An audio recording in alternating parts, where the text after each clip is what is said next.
Hello, bachcho. Very, very good evening to all of you. I hope all of you are in class 11th, जो लोग अभी हैं, and we're going to start the session on vectors. Now, जब मैं vectors की बात करूं, vectors is very often used in physics and किसी को भी बहुत clarity नहीं होती है. So you have so many quantities that are to be used as vectors. And उसमें वेलोसिटी है, एक्सेलरेशन है, फोर्स है, all these things, all these quantities primarily are vectors, and we don't know how to add vectors, we don't know how to subtract vectors, we don't know how to do the product of vectors. Product vectors का दो तरह का होता है. There is a dot product, there is a cross product. We don't know how to do the product of vectors. So if we do not understand these operations, it is very difficult to understand the physics later on, and people have a genuine confusion about vectors throughout the subject. तो अगर वो समझ में नहीं आएगा तो problem हमेशा रहेगी. Now, I will not do everything in detail, but मैं कुछ operations physics में आपको बहुत carefully समझाऊंगा, which are addition of vectors. How does a triangle law differ from a parallelogram law that you differed? What does components of vectors mean? Why do we do components of vectors to add the vectors? And at times I'll keep asking you to write in the chat box certain things which will help me understand how well you are able to cope up with what I am teaching.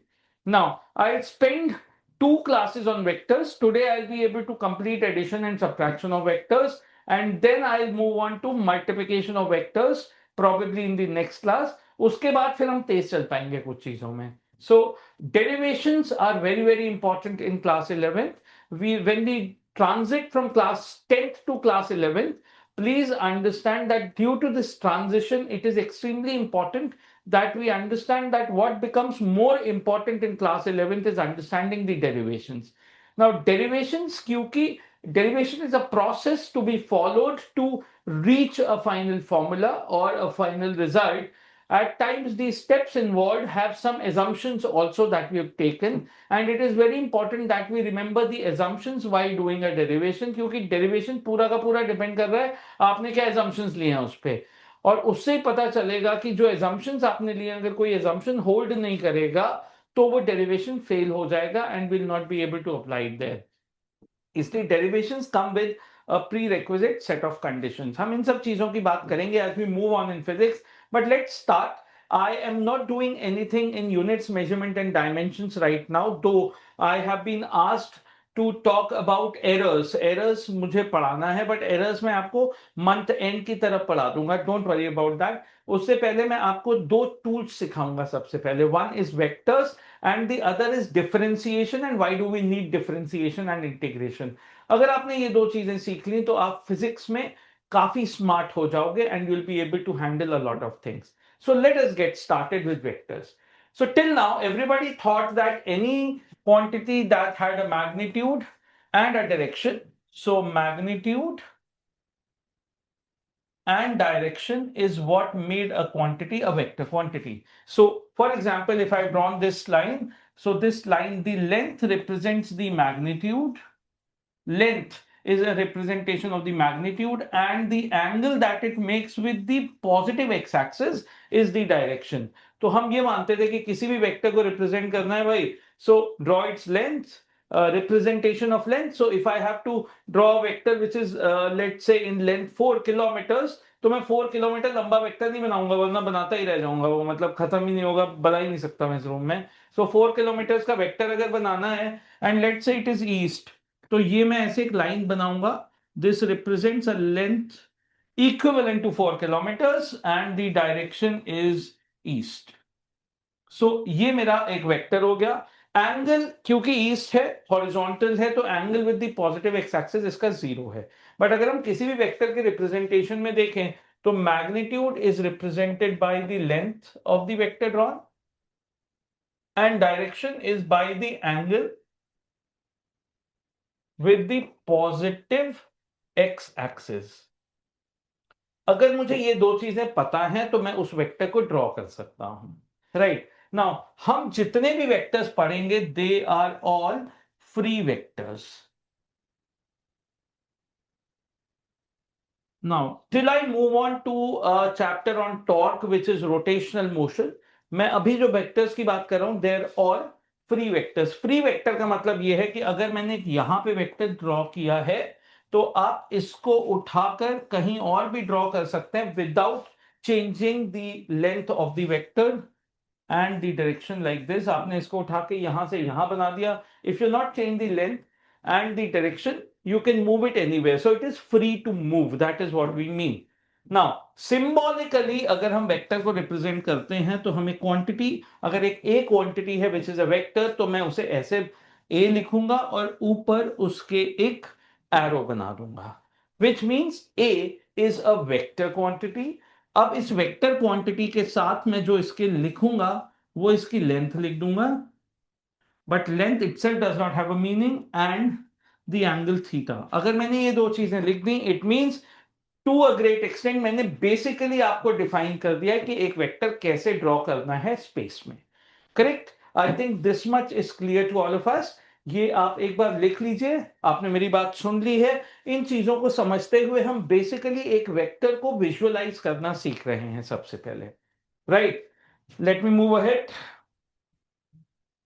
Now, if I have a vector like this is vector A, and I have another vector which is this is vector B,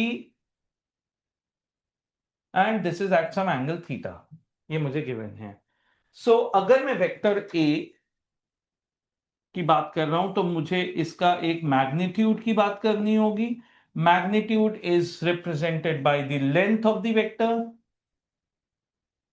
and the direction is represented by the angle with the positive x-axis, right? Similarly, मैं vector b के लिए देखूंगा. So magnitude is represented by the length of the vector, and the direction is represented by the theta angle with the positive x-axis.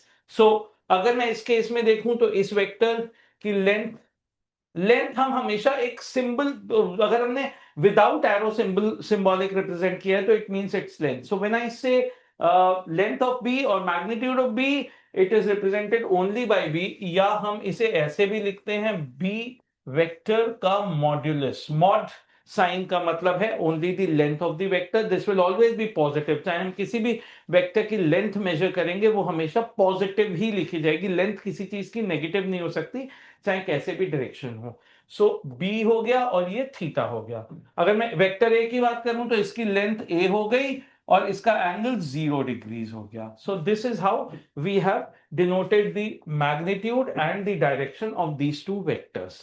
अब हमें vectors को कई बार add करना पड़ेगा, सब्ट्रैक्ट करना पड़ेगा, और उसे करने का एक प्रोसेस होता है.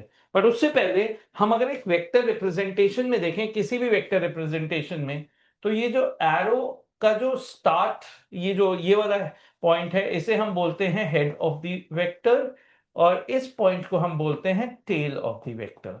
सो एक वेक्टर जब आप ड्रॉ कर रहे हैं, it will have a specific direction, और जो एरो जिस डायरेक्शन में बन रही है, that point is the head of the vector, and from where the vector starts the line you start to drawing, wherever you start drawing the line, that point is called the tail of the vector. तो एक vector का head होगा, tell होगी, उसकी एक length होगी जो magnitude बताएगी, और उसका एक एंगल होगा थीटा जो उसका डायरेक्शन बताएगा. हमने सारे पैरामीटर्स ऑफ अ वेक्टर को यहां समझ लिया है.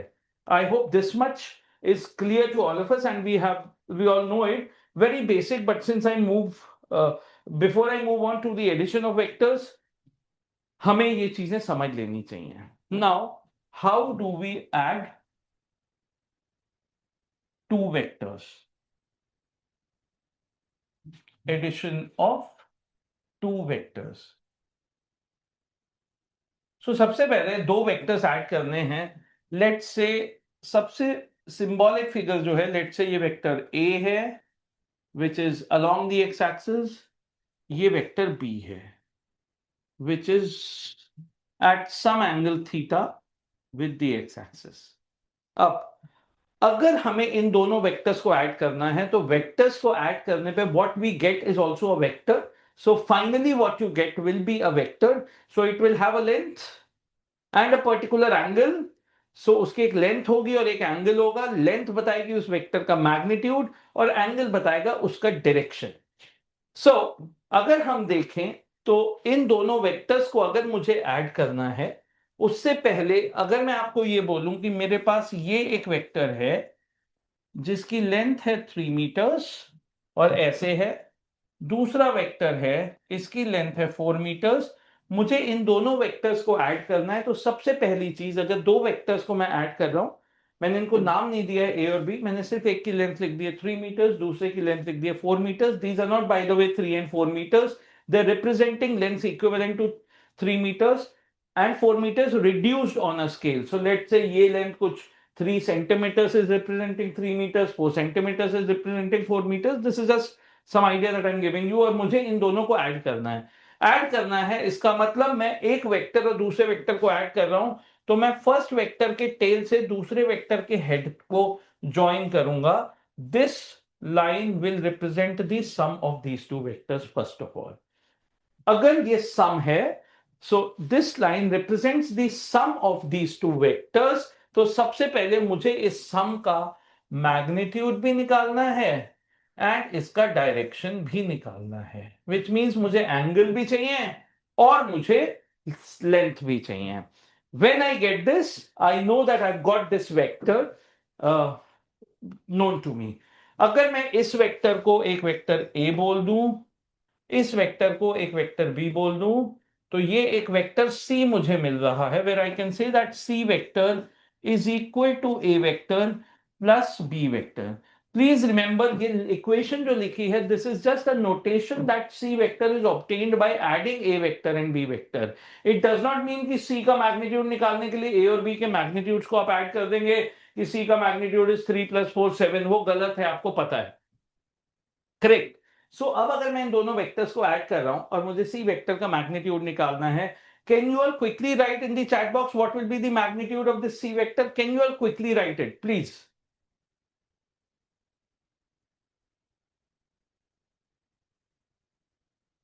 मैंने आपसे बहुत सिंपल क्वेश्चन पूछा है and I look forward to a quick answer from you in the chat box.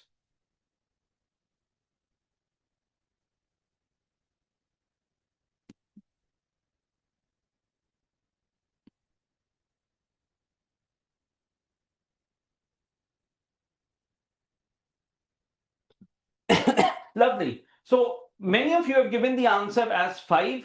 ये 5 कैसे आया? हम सब जानते हैं कि हमारे लिए यहां पर बहुत इजी था इन दोनों वेक्टर्स को देख के 5 निकालना. क्यों इजी था? क्योंकि हमने पाइथागोरस थ्योरम पढ़ी है.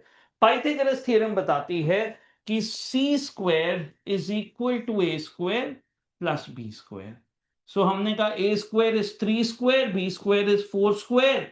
सो ये हो गया 9 + 16 विच इज 25. तो मेरा सी स्क्वायर हो गया 25, यानी सी की लेंथ हो गई 5. अब लेंथ आ गई. अब ये एंगल बच्चों आपको नहीं पता है, बट मैं आपको बता देता हूं. प्लीज ये डायग्राम बना के ये एंगल्स याद रख लीजिएगा, क्योंकि कुछ डेटा हम यूज करते हैं फिजिक्स में where these angles become very important. Now we all know, just to remember that this angle is 90 degrees. Correct. ये एंगल 90 है, तो इस एंगल और इस एंगल का सम, इन दोनों एंगल्स का सम 90 डिग्रीज होगा. राइट. बिकॉज तीनों एंगल्स का सम मिलके 180 होना है. इस एंगल को स्मॉल बी बोल देता हूं, इस एंगल को स्मॉल ए बोल देता हूं. ए वेक्टर के opposite angle small A, B vector के ऑपोजिट एंगल स्मॉल बी. तो अगर मैं देखूं तो angle A plus angle B is equal to 90 degrees मुझे पता है. अब याद रखिएगा बच्चों, we know that angle A will be smaller than angle B. ये हम सब जानते हैं, angle A will be smaller than angle B, क्योंकि angle A is opposite to the smaller side. 3 metre के ऑपोजिट एंगल छोटा है, 4 मीटर के ऑपोजिट एंगल बड़ा होगा. We all know this. अब ये जो एंगल A है हमारा, ये होता है 37 डिग्रीज और angle B which is 90 - 37 is 53 degrees. ये वैल्यूज बच्चों याद रखना आपके लिए बहुत बहुत इंपॉर्टेंट है। आप सब मुझसे पूछेंगे मैं ये क्यों बोल रहा हूं, let me explain it to you, मैं ऐसा क्यों बोल रहा हूं। अगर आपको ये ट्राइंगल दिया हुआ है, कभी भी ये ट्राइंगल बहुत कॉमनली यूज होता है। Let's say this side is 3, this is 4, this is 5, this angle is 37 degrees. आपसे वो पूछ सकता है what is the value of sine 37। आप कहोगे ये कहां से आ गई वैल्यू, मेरे को तो साइन 30 कॉस 30 90 45 60 इन एंगल्स के वैल्यू अगेंस्ट पता है, but sine 37 is a very common value used. आप फटाक से इस ट्रायंगल से देखोगे sine 37 is perpendicular upon hypotenuse, 3/5 लिख दोगे।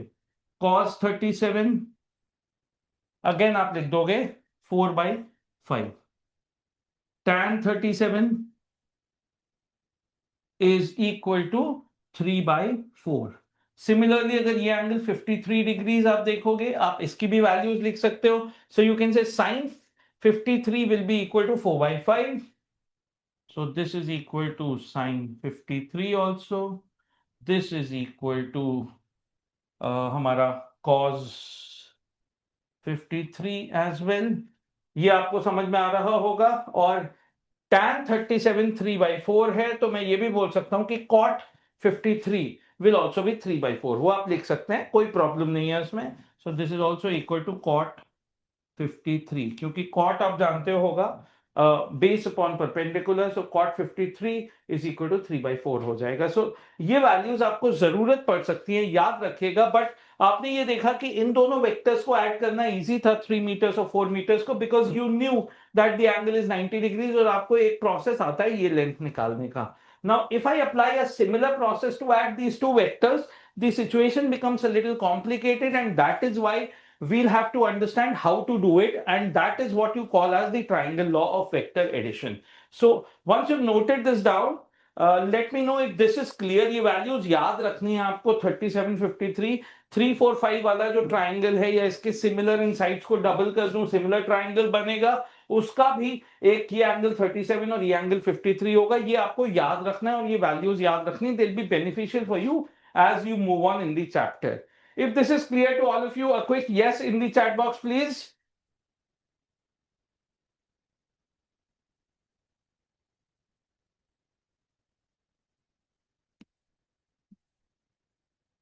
Quick yes.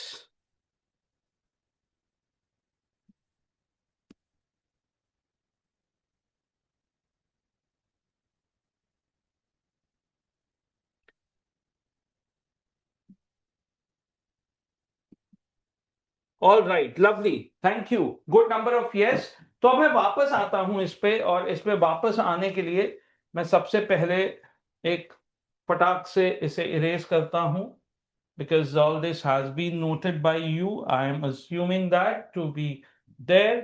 अब हम आते हैं अपने इन दोनों वेक्टर्स को ऐड करने पे। आराम से करेंगे बच्चों, कोई जल्दी नहीं है। वी वॉन्ट टू इंश्योर कि हम अच्छे से कर लें इस चीज को, रादर देन। तो अब बच्चों, अगर मैं वेक्टर ए और वेक्टर बी को ऐड कर रहा हूं, तो सबसे पहले मैं वेक्टर ए ड्रॉ करूंगा। अब याद रखना है, when you are adding two vectors, तो एक वेक्टर आपने लिखा, दूसरा वेक्टर जो आप ड्रॉ करेंगे हमेशा वो फर्स्ट वेक्टर के हेड से ड्रॉ होगा। सो फर्स्ट वेक्टर का टेल और दूसरे वेक्टर का हेड, या फर्स्ट वेक्टर का हेड और दूसरे वेक्टर का टेल आपस में मिलेंगे, देन यू से दैट एक वेक्टर। इससे ये मतलब हुआ ना कि अब आप देखो पहला वेक्टर खत्म हुआ, तब आपने दूसरा वेक्टर स्टार्ट किया। अगर आप दोनों के हेड मिला दोगे या दोनों के टेल मिला दोगे, the meaning would be different, it will not be the same meaning. So when I putting one vector and then from where the first vector ends I'm starting the second vector, it clearly signifies कि मैं इन दोनों को जोड़ रहा हूं, एक खत्म हुआ दूसरा स्टार्ट किया। अब फर्स्ट वेक्टर के स्टार्ट से सेकंड वेक्टर के एंड तक is what you call as the resultant of these two vectors, which is c। तो अगर मुझे वेक्टर c फाइंड करना है बच्चों, मुझे वेक्टर c फाइंड करना है, तो मुझे c वेक्टर की लेंथ भी चाहिए और ये वाला एंगल भी चाहिए, which is alpha, let's say। अब we don't know how to find the answer in such a case, but we know that Pythagoras triangle always helps us। तो मैं यहां से एक ऐसे परपेंडिकुलर लाइन ड्रॉप कर दूंगा। Let me call this point as O, this is P, this is Q, and this is R। अब क्या मैं ये बोल सकता हूं कि ओ आर, मुझे जो लेंथ निकालनी है O R square is equal to O Q square plus Q R square, क्योंकि मेरा ट्राइंगल जो है O Q R is a right angle triangle. So if O Q R is a right angle triangle, I can see that OQ, this length OQ is what I need to find. QR, I need to find the magnitudes, and then by squaring these magnitudes and adding them, I'll get the magnitude of OR. अब आप जानते हो कि OP जो है आपकी length, OP जो length में है वो वेक्टर ए की लेंथ के इक्वल है, विच मींस ए से डिनोट कर दूंगा, which is the magnitude of A. अब मुझे पी क्यू और क्यू आर निकालनी है. मैं पी क्यू को अगर एक्स और क्यू आर को वाई मान लेता हूं, तो मुझे पता है कि मेरा जो पी आर है that in length is equal to B. So OP is A, P R is B. ये दो वेक्टर्स हमने बनाए थे, इन्हें ऐड किया है. Now let us try to find X and Y.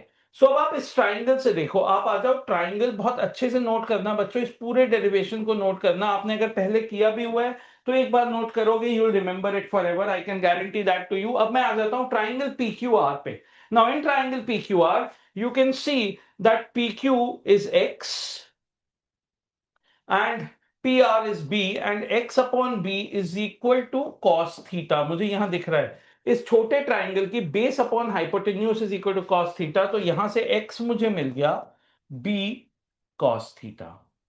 Similarly मुझे Y निकालना है. Y upon B is equal to sine theta, जिससे मुझे मिला Y is equal to B sin theta.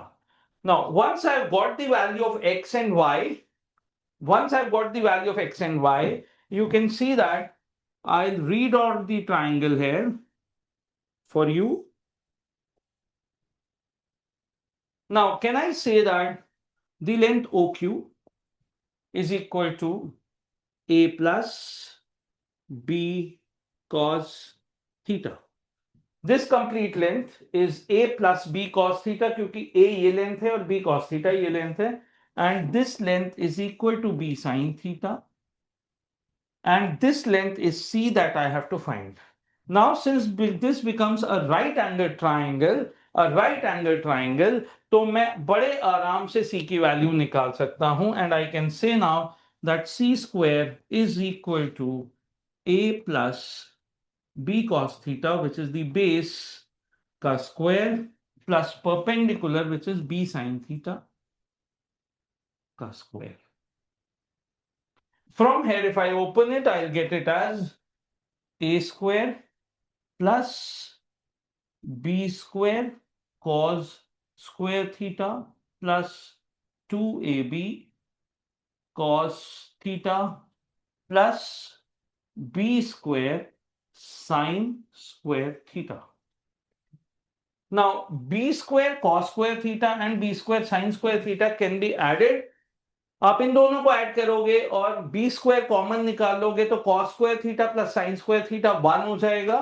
So what I get here is A square plus B square plus 2AB cos theta. मुझे ये मिल गई किसकी value? C square की. बच्चों, आपने एक काम कर लिया, आपने लेंथ ऑफ वेक्टर C निकाल ली है, which is under root of A square plus B square plus 2AB cos theta. I hope this is clear to all of us. ये हमें समझना और याद रखना बहुत बहुत जरूरी है. मैं बोर्ड से हट जाता हूं ताकि आप लोग इसको आराम से नोट कर लें. If you noted it, quickly write a noted in the chat box. I meanwhile check how many of you are responding in the chat box. कितने लोग जग रहे हैं? सानिध्य, thank you.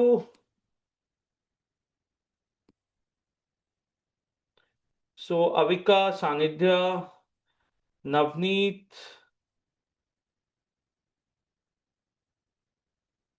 Ipshita, good that you all are responding quickly. I hope the pace of the session is fine. If you're finding it slow, slow लिख दो. If you're finding it fast, fast लिख दो. If that's okay, just write okay. आप लिख दो. मैं जल्दी नहीं करना चाहता, मैं लेट भी नहीं करना चाहता हूं. मैं आपसे बस ये पता करना चाहता हूं कि Okay, thank you. People are saying it's perfect. Thank you. Thank you, thank you. Okay, perfect, perfect. आराम से करेंगे, पर जो करेंगे सॉलिड करेंगे, and these proofs will come in your school exams. तो आपको आना चाहिए. अरे राइट. सो आई थिंक यहां तक सबने नोट कर लिया होगा. मैं आगे चलता हूं. सो हमने क्या देखा, हमारे पास एक लेंथ आ गई है A plus B cos theta, दूसरी लेंथ आ गई है बी साइन थीटा, और इनका resultant is my length C, और सी की वैल्यू आ गई root over A square plus B square plus 2ab cos theta. Right, ये हम पे आ गया. अब बच्चों हमें ये वाला एंगल भी बनाना था. The angle that C makes with the x axis, positive x axis, वो एंगल बताना है. Now see, this angle can be found in many ways, but हमारे पास सबसे स्टैंडर्ड वे है बच्चों, हम हमेशा tan अल्फा निकालेंगे. याद रखिएगा, इस ट्राइंगल में if you have to find C, this is to add two vectors, आप हमेशा tan ऑफ दिस एंगल निकालोगे, और tan of this angle is equal to the perpendicular divided by the base. So this is equal to b sin theta divided by a plus b cos theta. ये याद रखना हमारे लिए बहुत important है.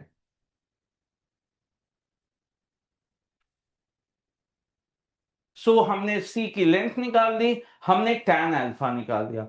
कुछ बुक्स में लिखा होता है अल्फा की value is equal to tan inverse of this. आपको भी शुरू में tan इनवर्स समझ में नहीं आता है, आप मत पढ़िए चक्कर में, आप tan अल्फा निकाल दीजिए. बट आप यहां से समझ रहे होगे, if you know these three side, you can even find cos alpha. Nobody is stopping you. Can you find cos alpha? Yes, you can से.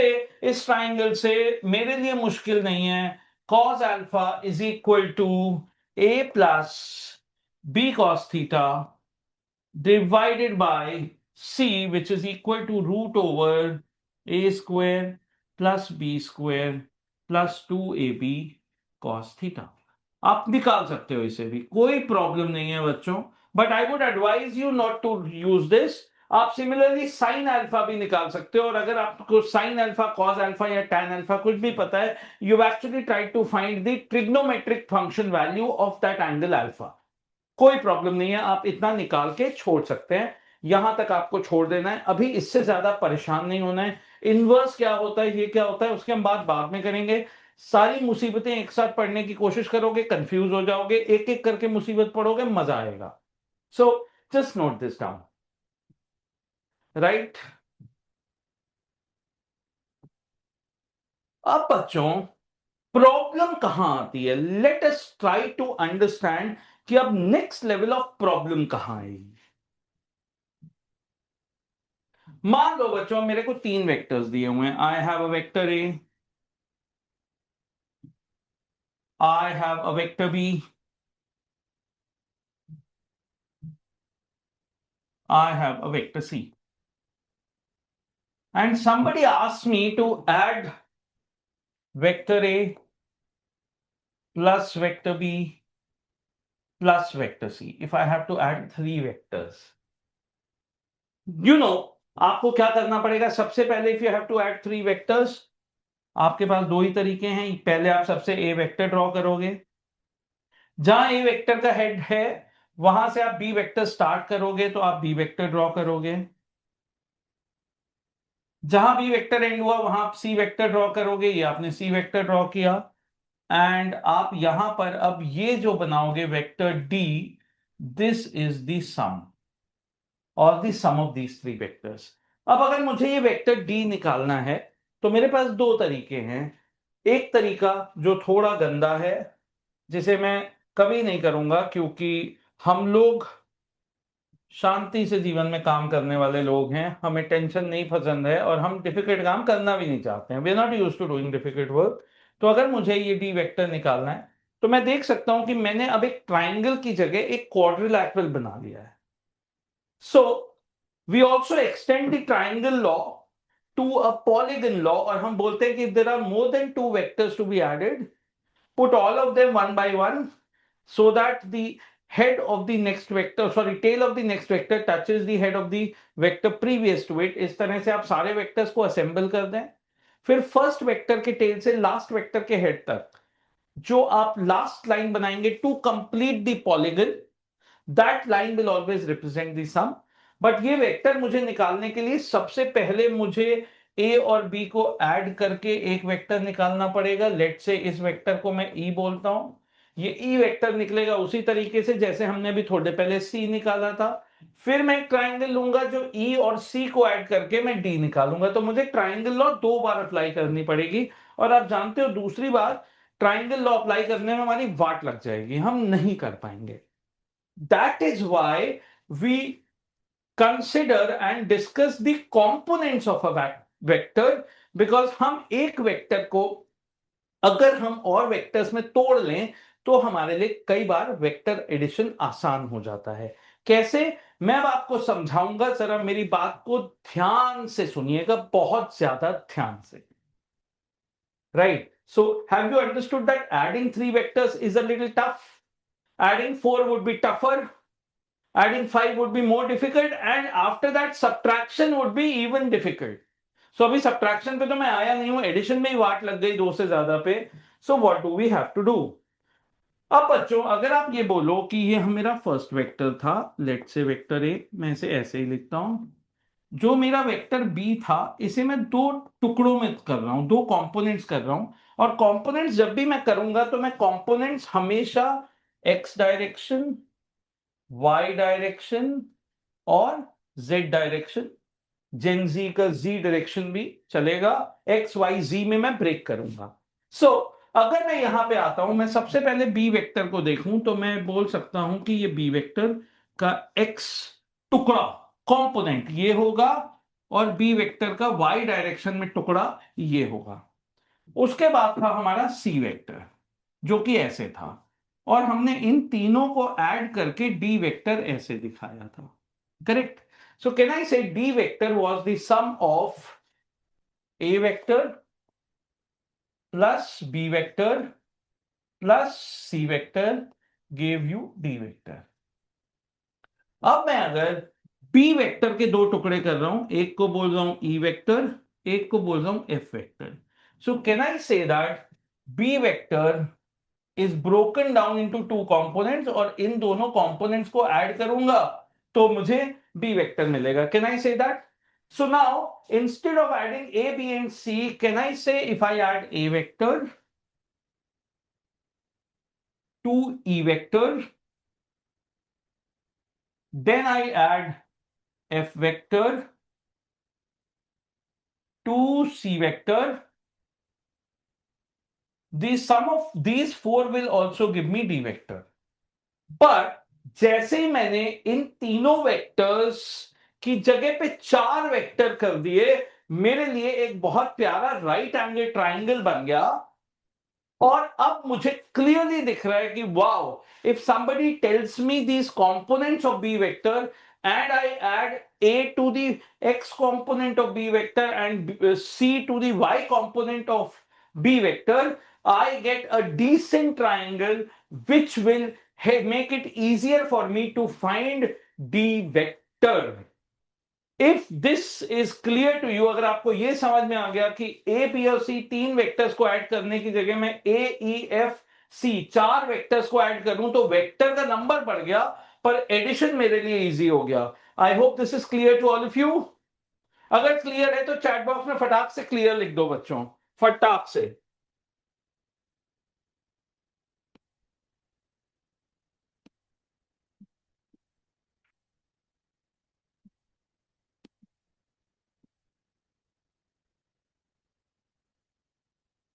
तो आज मैं आपको कोई कंपोनेंट ऑफ वेक्टर वो सब नहीं सिखा रहा हूं, मैं आपको विजुअलाइज कराना सिखा रहा हूं। How does this addition become easy for me. अब अगर मैं आपको बोलूं कि अब मैं आपको तीन वेक्टर्स ऐड करने का काम दे रहा हूं बच्चों, तीन वेक्टर्स ऐड करने का काम दे रहा हूं और मैं देखता हूं आप उसे कितना अच्छा करते हैं। राइट, सो मैं आपको पहला वेक्टर दे रहा हूं, इसकी लेंथ है 6 मीटर्स। इसको आप बोल सकते हो vector A. So vector A का मैग्नीट्यूड है 6 मीटर्स और आपको दिख रहा है इसका डायरेक्शन क्या है। अब मैं देता हूं आपको दूसरा वेक्टर बी। वेक्टर बी की लेंथ है 5 मीटर्स और इसका angle with the x axis है 37 डिग्रीज। और मैं आपको दे रहा हूं एक और वेक्टर सी वेक्टर, इसकी भी लेंथ है 5 मीटर्स। आई एम सॉरी, मुझे लेंथ ऐसे लिख देनी चाहिए ताकि आपको गलती ना हो कोई, राइट। और इसकी लेंथ है 5 मीटर्स और इसका angle with the x axis है 53 डिग्रीज। आपको इन तीनों वेक्टर्स को ऐड करके मुझे जो रिजल्टेंट वेक्टर आएगा डी, उसकी लेंथ बतानी है कितनी होगी। You have to tell me the magnitude of vector D.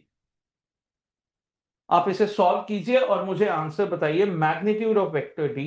मैंने आपको सारा डेटा यहां पर दे दिया है। I hope the question is clear to all of you.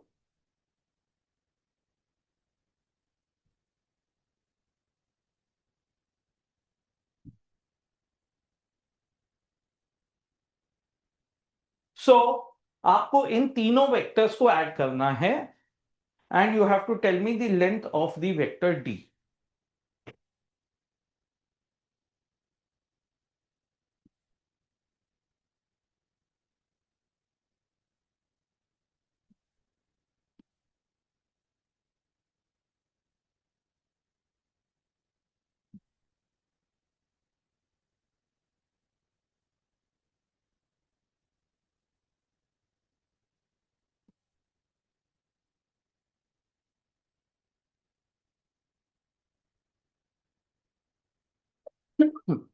बच्चों, मैंने आपको बहुत मुश्किल काम नहीं दिया है, बट इस काम के थ्रू आप काफी कुछ सीख सकते हो।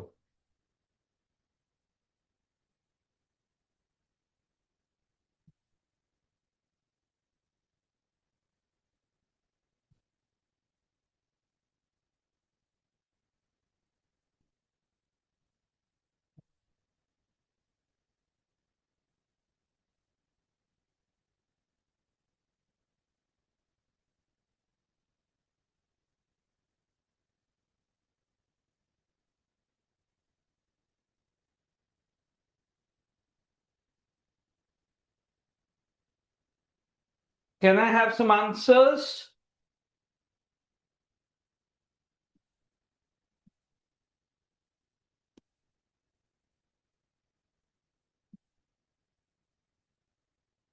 कम ऑन बच्चों, I am looking at some answers from you to this question.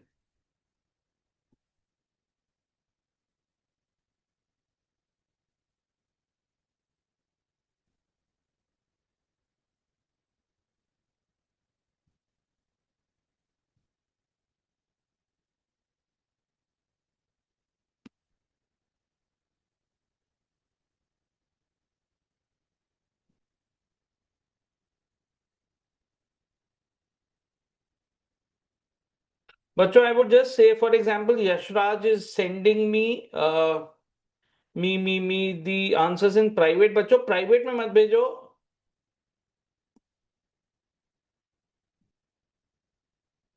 Send it to everyone and feel free to leave it at a particular place। आप किसी भी तरीके से पूरा अंडर रूट में कुछ आ रहा है उसे सॉल्व मत करो। अंडर रूट ऑफ समथिंग अगर आ रहा है बस उतना लिख दो। I be happy. Okay, Amira has given me an answer. Yashraj has given me an answer. Good to see that. सही है या गलत अभी आते हैं, बिल्कुल आते हैं। I not announce the answer right now. Keep sending the answers.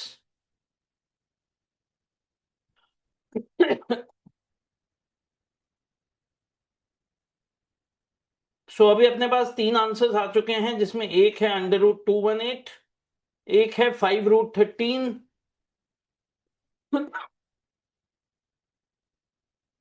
देखो बच्चों, हम अपने लॉजिक से चलें। Let's see whether you match it. First हमने लिख दिया this is my vector 1 which is in length 6 metres. फिर मेरा दूसरा वेक्टर ये है। मैंने एंगल थोड़ा ज्यादा बना दिया क्या? चलो चलता है, अभी कोई नहीं। This is 5 metres in length but at an angle of 37 degrees. फिर मैंने तीसरा वेक्टर बनाया, this is again 5 metres in length at an angle of 53 degrees, और this will be my vector D. Correct. अब हम जानते हैं again adding these three vectors is not easy and with such bad angles, I am sorry आप फंस जाओगे, but मैंने आपको थोड़ी देर पहले ये वैल्यू सिखाई है, तो I expect you to know कि अगर मेरा ये एंगल 37 डिग्रीज है तो ये वाली साइड कितनी होगी और ये वाली साइड कितनी होगी। So you all know that this side will be 4 metres and this side will be 3 metres. Correct. So ये वाला जो वेक्टर बी है इसको मैं हटा के ये दो कंपोनेंट्स रख लूंगा। सिमिलरली मेरा वेक्टर जो थर्ड है उसका ये वाला कंपोनेंट और ये वाला कंपोनेंट होगा। This will be 3 metres, this will be 4 metres. Right. I hope ये डायग्राम आपको सबसे पहले समझ में आना चाहिए। If this make sense to you, the work is extremely easy to do. अब अगर आप देखोगे यहां पे बच्चों, ध्यान देना बच्चों, मैं इसको हटा देता हूं अब और इसको हटा देता हूं। So does it make sense to you कि मैं अभी भी वेक्टर ए बी और सी को ही ऐड कर रहा हूं, बट मेरे पास इस तरीके का ट्राइंगल हो गया है। अभी ये ट्राइंगल नहीं है, अजीब सा फिगर है, बट अब क्योंकि ये सब फ्री वेक्टर्स हैं, मैं इस 3 मीटर को नीचे ले आता हूं, फ्री वेक्टर है 3 मीटर को नीचे ले आता हूं, तो मेरी एक साइड ये है 6 मीटर्स, उसके साथ 4 मीटर्स है ही, ये रही 4 मीटर्स, और इसके साथ ये वाली 3 मीटर्स में नीचे ला रहा हूं, ला सकता हूं, फ्री वेक्टर है। हम अगर वेक्टर्स को ऐड कर रहे हैं बच्चों, हम सीक्वेंस उनकी कुछ भी कर दें, हम उनकी सीक्वेंस चेंज कर सकते हैं, सम सेम रहेगा। राइट। फिर रहा मेरा ये ऐसे 3 मीटर्स और ये ऐसे ही 4 मीटर्स, 3 मीटर्स थोड़ा लंबा बन गया है, और ये है मेरा रिजल्टेंट वेक्टर जिसे मैं वेक्टर डी बोल रहा हूं। इस डी का मैग्नीट्यूड यानी ये वाली length, so you can see that D का मैग्नीट्यूड निकालना है तो D square is equal to 6 plus 4 10 plus 3 13 square plus 4 plus 3 7 square. So मेरा ये हो गया 13 square which is 169 plus 7 square which is 49। so ये हो गया मेरा 18 8 1 कैरी हुआ 1 218, बिल्कुल जिन लोगों का 218 आ रहा था, डी स्क्वायर की वैल्यू, डी स्क्वायर इज 218, तो डी हो गया मेरा अंडर रूट ऑफ 218। बच्चों बड़े आराम से आपने डी की लेंथ निकाल दी। अब अगर आपसे कोई ये एंगल पूछता है, ये एंगल अल्फा, अगर मुझसे कोई एंगल अल्फा पूछता है तो मैं बड़े आराम से, क्योंकि हम टैन की बात करते हैं, टैन अल्फा, बच्चों टैन अल्फा मुझे बता दो कितना होगा रेशियो, बस फ्रैक्शन लिख दो, टैन अल्फा की वैल्यू, अपना काम हो गया। Please right it in the chat box quickly.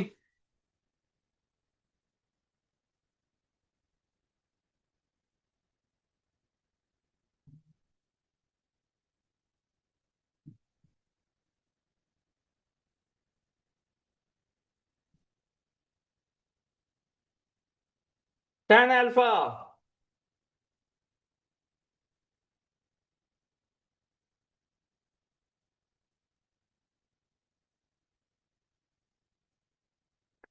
क्या बात है, क्या बात है भैया, छा गए सब, सबने कर दिया। tan alpha is equal to ये वाली लेंथ विच इज 7 अपॉन ये वाली length which is 13। Wonderful wonderful.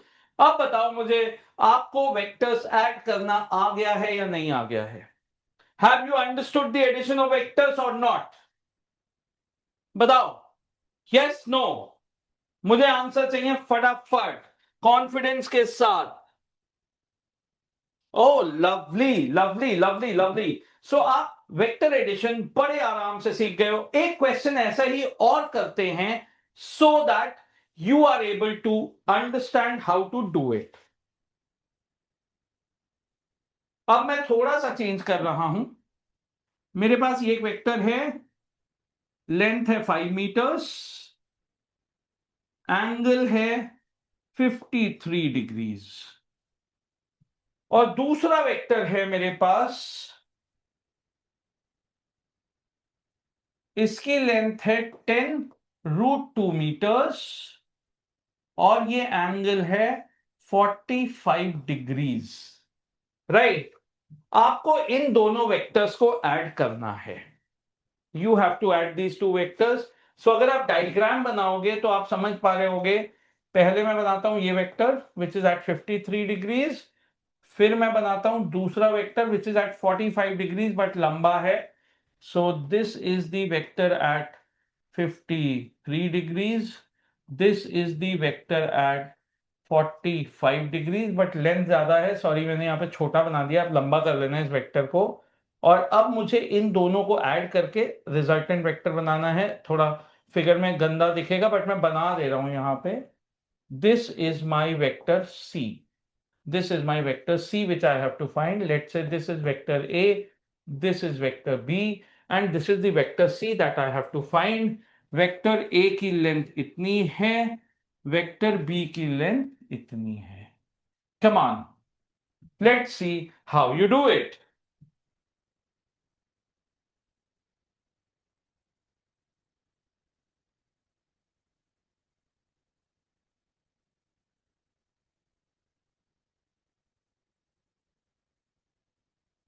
Answer आना चाहिए बच्चों।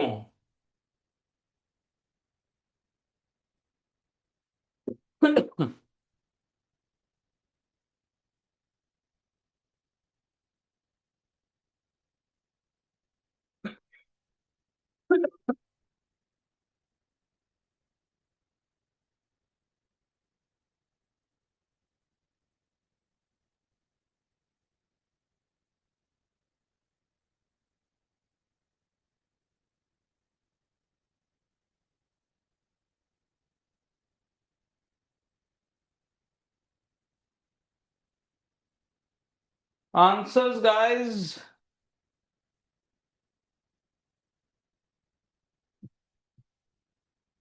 Yashraj says root 365.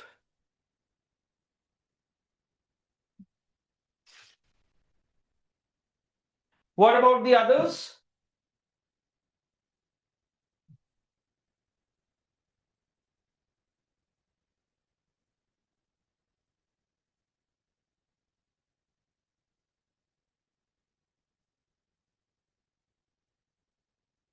Yashraj, I don't want it to be in decimals क्योंकि डेसिमल्स निकालने की जरूरत नहीं है मुझे, ऐसे ही चलेगा। I am okay with that.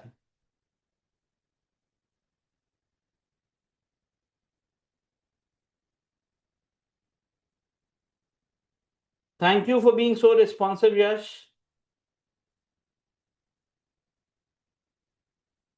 Ipsita also says root 365. सानिध्य सह रूट 365। बच्चों आप बताओ मजा आ रहा है करने में? सो मैंने आपको चुपचाप मैंने आपको चुपचाप सिखा दिया बिना किसी प्रॉब्लम के, मैंने आपको चुपचाप कंपोनेंट्स करना सिखा दिए। आप जो आई कैप जे कैप के साथ लिखते हो, मैंने आपको बिना इंट्रोड्यूस किए मैंने आपको बता दिया। Navneet says root 365, Saanvi says root 365। Wonderful wonderful. तो बच्चों हमने किया क्या इस केस में? पहले हम वेक्टर ए के कंपोनेंट करेंगे। मैं वेक्टर ए का कंपोनेंट इधर दिखा रहा हूं, एक ऐसे, एक ऐसे। फिर हम वेक्टर बी के कंपोनेंट करेंगे, एक ऐसे और एक ऐसे। और इन चारों रेड लाइंस का सम is the vector C. Now you see very different kind of a diagram, but हम चार वेक्टर्स ऐड कर रहे हैं। अब आप देख सकते हो ये लेंथ होगी 3 मीटर्स, ये होगी 4 मीटर्स, और ये एंगल, अगर हमारा ये एंगल 45 डिग्रीज है तो आप इसके कंपोनेंट्स निकाल सकते हो। एक कंपोनेंट को x बोलोगे, एक को y।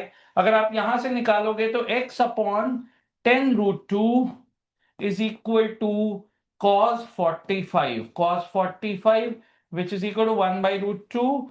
तो यहां से आपका x आ गया 10 मीटर्स। सिमिलरली आपने इस ट्राइंगल्स का y भी निकाला, ये कंपोनेंट्स निकालने क्योंकि यहां एंगल दिया हुआ है, तो आप जानते हो y अपॉन 10√2, y अपॉन 10√2। जब भी आप निकालते हो याद रखना, अगर कभी भी एंगल दिया हुआ है, ये वाला एंगल दिया हुआ है, आपको ये लेंथ निकालनी, ये लेंथ हमेशा दिस लेंथ इंटू cos 45 होगी, सामने वाली length this length into sin 45 होगी। हम यहां से प्रूव भी कर सकते हैं y upon 10 √2 is equal to sin 45। हम ये याद रखेंगे तो y हमारा कितना हो गया यहां से, इसकी भी वैल्यू 1/√2 हो गई, √2 से √2 कैंसिल, y भी आ गया 10 मीटर। सो अब मेरा ये 3 मीटर्स है, ये 4 मीटर्स है, ये 10 मीटर्स है और ये भी 10 मीटर्स है। सो अब अगर मैं देखूं, मैं इन वेक्टर्स की अगर सीक्वेंस चेंज करूं, मैं 10 मीटर वाले वेक्टर को यहां ले आऊं नीचे और 4 मीटर वाले को शिफ्ट करके यहां ले आऊं, तो ये मेरा एक और क्लीनर ट्राइंगल बन गया, जिसमें ये वाली साइड हो गई मेरी सीधी 3 + 10, 13 आज बहुत आ रहा है यार, पता नहीं क्या हो गया, और ये साइड हो गई, सॉरी छोटी दिख रही है ये, 10 + 4 14, और मेरी ये वाली साइड मुझे निकालनी है। सो बेसिकली ये हमारा हो गया, जो ये वेक्टर c है इसकी लेंथ हो गई, c का मैग्नीट्यूड हो गया √13² + 14²।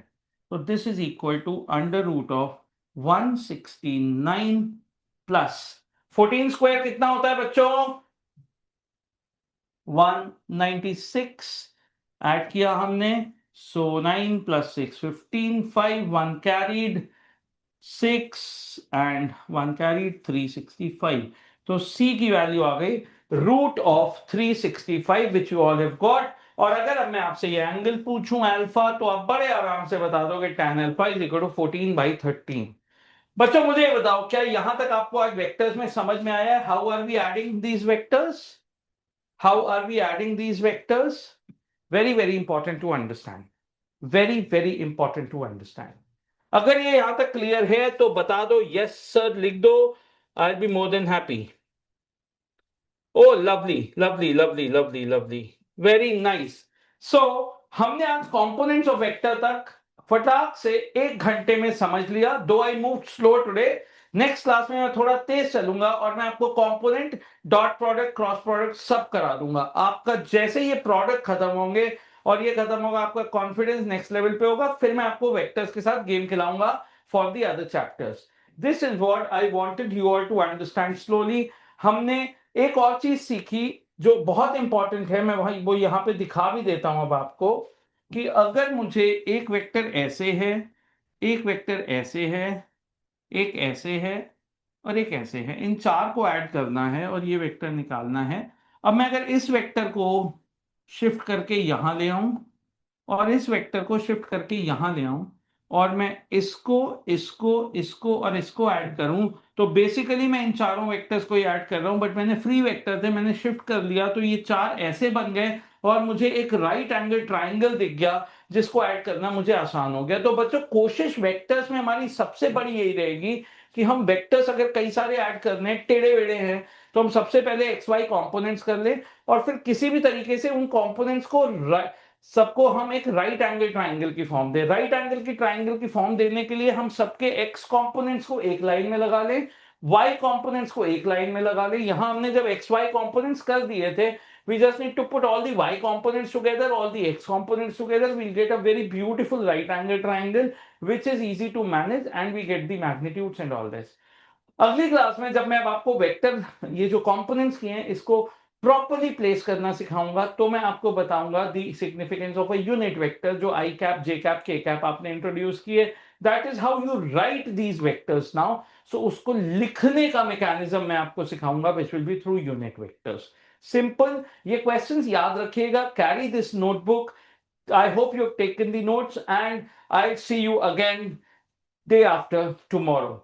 सो आज हम ट्यूसडे मिले हैं, फिर थर्सडे मिलेंगे और सैटरडे मिलेंगे, और ट्यूसडे थर्सडे सैटरडे में हम कोशिश करेंगे हम ये वेक्टर्स और कुछ part motion in a straight line का कंप्लीट कर लें, ताकि नेक्स्ट वीक में हम प्रोजेक्टाइल मोशन की बात करें डिटेल में, सर्कुलर मोशन की बात करें, और मैं आपको इंपॉर्टेंट चीजें कराता चलूंगा। I will not be in a hurry, but I would want you to understand these basics and they'll help you in understanding physics in a very beautiful way. Thank you. Good night. Take care.